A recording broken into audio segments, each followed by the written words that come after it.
Welcome to my channel. A GPS map update. How to fix. Why does my TomTom says waiting for a valid GPS signal? A TomTom device may display the waiting for a valid GPS signal message if it is unable to receive a sufficient GPS signal.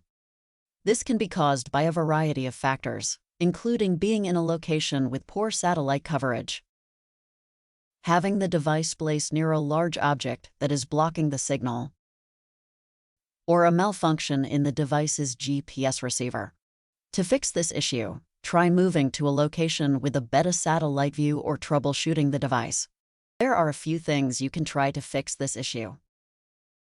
1. Make sure your TomTom device is in an area with good GPS reception, ideally outdoors. 2. Try restarting the device by turning it off and on again. 3. Remove and reinstall the battery if your device has one. 4. Check that your device's software is up to date. 5. Try resetting your device to its original factory settings.